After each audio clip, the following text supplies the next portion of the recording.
Information reaching us this morning indicates that Anthony Abayi-Fakabo, Member of Parliament for Laura in the Upper West Region and Deputy Minister for Roads and Highways, has been invited by the police for interrogation in relation to the case involving President of the Ghana Football Association, Kwesi Nyantakyi, who has been formally charged with defrauding by false pretense. Last night he was granted bail after his home was searched by officials of the police CID. He reports to the police headquarters today for further interrogation. Mr. Nyantakyi is accused of using President Akufo-Addo's name fraudulently. Evans Mensah, head of our political desk, joins us on phone to give us some clarity on this matter. Hi, Evans. How does Mr. Anthony Kabo come into this matter? So, Mr.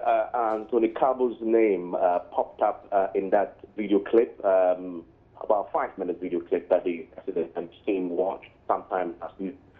In that she's allegedly had throwing about a few names. So one of the central names that he put in there, given the impression, it said that name is the chief facilitator of his so-called illegal alleged dealings with these would-be investors, is that of the Deputy Road Minister Anthony Abayi-Fakabo. That he was going to be giving some amount of money, and he will make things happen, so to speak, as far as Mr. Nyantakyi is concerned. It's the basis for the CID's invitation to him today, and either he's there right now or on his way there with his lawyers, and we understand he's going to be interrogated as well. And have we had any response or communication with Mr. Kabo on this particular matter? Not yet. This is news that is breaking in the last few minutes. But what we know for certain is that he is going to be interrogated with his lawyers.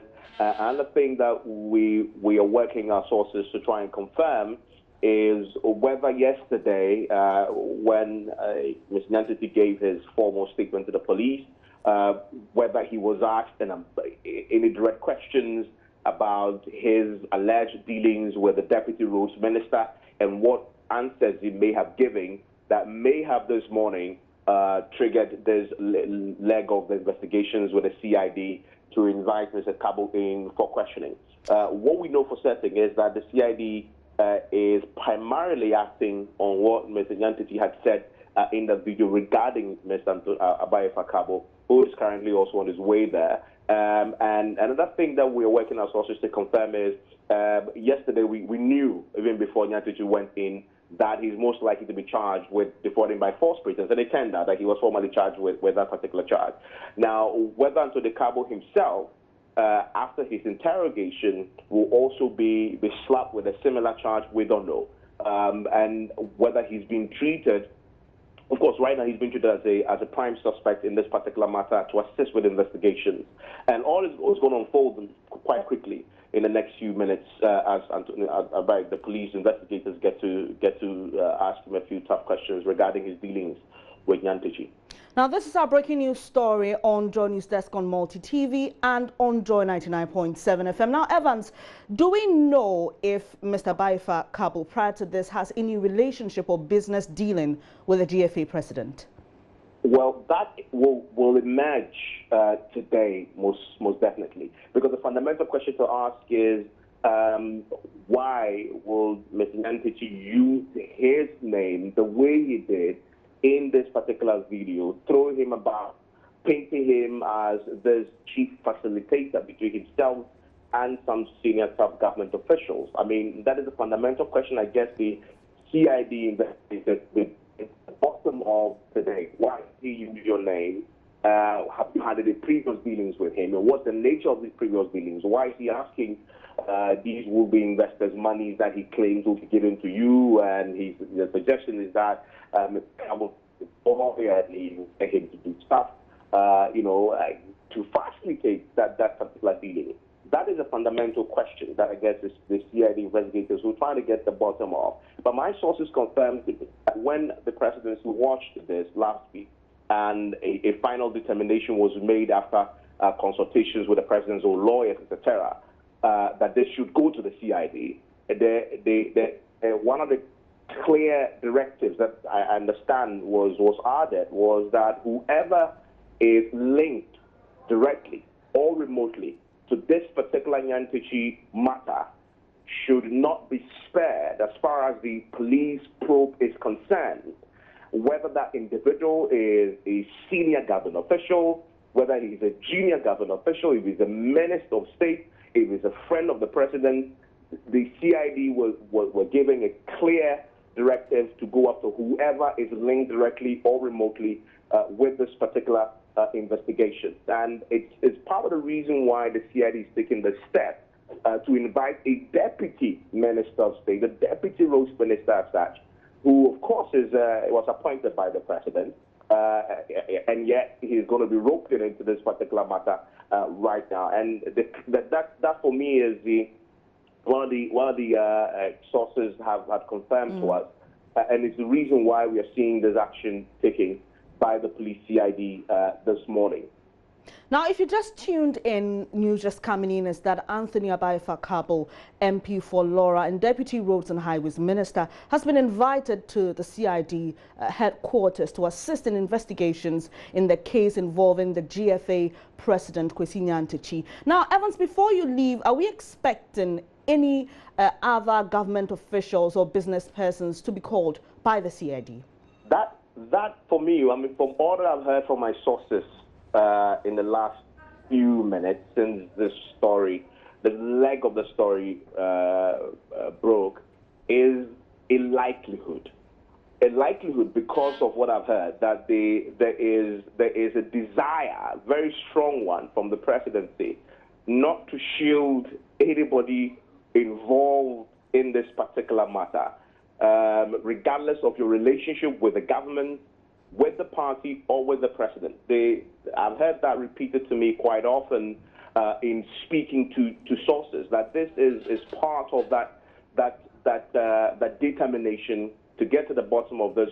Whoever you are, you might be roped in. And to answer this question directly, yes, likely going forward that we might see other people roped into this probe, whether they are ministers or they are not.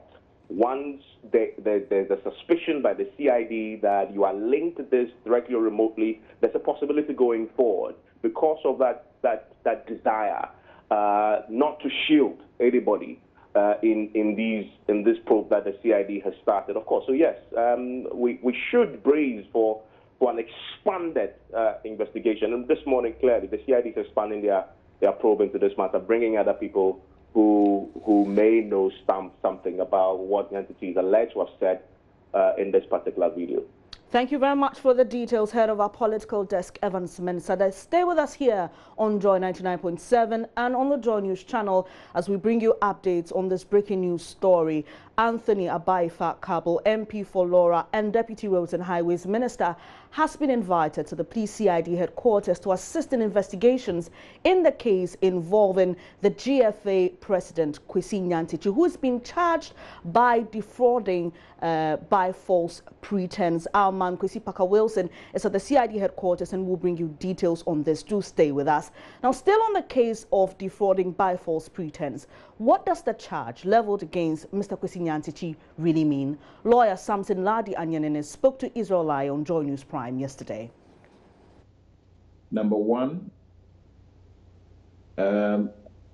Section 131, thereabout and going down of the Criminal and Other Offences Act, which is the law that will be in play as far as these matters are concerned, ought to be looked at. When you look at it, you need to show, number one, that someone had made a false representation or had impersonated somewhat. And, you know, out of that, there had been consideration that had gone away, that somebody had given money, had parted with money because of the false information given him, which false information the other party trusted was not false, but was genuine information. So we need to be sure about that. Has some money been given to somebody which we will say then the receiver of the money has defrauded the one who gave the money. But there's a next answer to that. Even when money has not parted ways, you could also make the point, what we call in law inchoate offense, where there is clear evidence that you have been in the process, you have started the process of seeking to commit a particular offense. You have not consummated it, but we can see that you have done everything that ought to have been done to commit it. You could also be punished. And in that case, you would suffer the same sanction, which is, in this case, defrauding by false pretense, a minimum of 10 years and a maximum of 25 years. Right. Samson, from the way you've described it and put it, it appears that we're likely to encounter, or whoever's trying to attempt to prosecute this case is likely to be faced with some challenges. What sort of challenges do you foresee? Very huge challenges. Challenge number one, who has been defrauded? That's the question to be answered. Who is the complainant? Who has gone to the police to complain that Kwesi Nyantakyi has defrauded them? And of how much?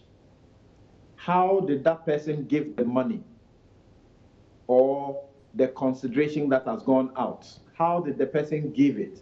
How do you trace to confirm that that money or consideration has in fact been given to Kwesi Nyantakyi and that the thing he promised to do, he was unable to do it? Or if it's not Nyantakyi, who else is it that was to receive the money that has received it? And what is the evidence of the money that was, giving out? That is where I say the next hurdle will be, if you can't prove all of that, you must show that something had been done. So show it. Where is the evidence of an attempt to take the money or receive the money, and so on and so forth? Another point is that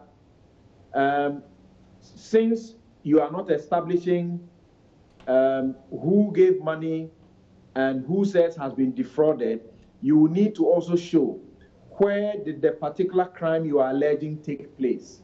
Did it take place on Ghanaian soil? If it took place within the territory of Ghana, then the law is that is very simple to deal with, because the criminal jurisdiction of our courts is territorial and it's within the territory of Ghana. And the law says either it happened within Ghana or within Ghana's airspace or within Ghana's territorial waters, or it was committed in a ship or an airplane that is registered or licensed in Ghana, or you were on the Ghanaian embassy in the other country if it was committed outside of the country, or you are in public service, you are a servant of the Republic of Ghana, and you found yourself outside of Ghana and you committed an offense, which is an offense where you went and an offense in Ghana. Now, from what you're describing, Samson, it appears the president's complaint and directive to the police CID probably may not suffice. If the president has given a complaint, the question will be, what is the complaint about? Is the president saying that he has been defrauded? Obviously not. Is the president saying that his name has been used wrongly? Question is, where is the proof of what the name was used to do?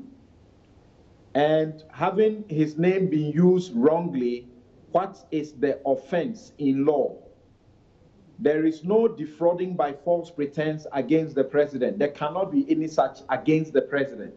It is the reason a complainant, identifiable, who can show what he parted with, or he being the one that was being deceived, is important. But you see, Israel, there will be a lot of hurdles to cross if ever the police decided that they were going to try the matter. And I brought in the question of the jurisdiction. Where did the offense take place? And did it take place in a manner and involving a person who the law considers as one that can be tried in Ghana, even though the action may have happened outside of Ghana? They need to answer all of these questions. That's why we should be patient and wait for the police to conclude their investigations to tell us that there is a case for Kwesi Nyantakyi to answer. The law says one is presumed innocent until that person has gone to court and pleaded guilty, or the person has been found guilty. When he stands in the dock in court, if he was ever put in court, he has the right not to say a single thing, because the onus is on the one accusing him and the prosecution to prove their case. And the standard and the burden of proof in law, in criminal law, is proof beyond reasonable doubt. If there is a single doubt that is raised in the case that the alleger or the prosecution or whoever is the complainant will make against him, if there's a single doubt, the law calls it a scintilla of doubt in it, it will go in favor of the person who has been accused, and it will be deemed that you have not proved your case beyond reasonable doubt.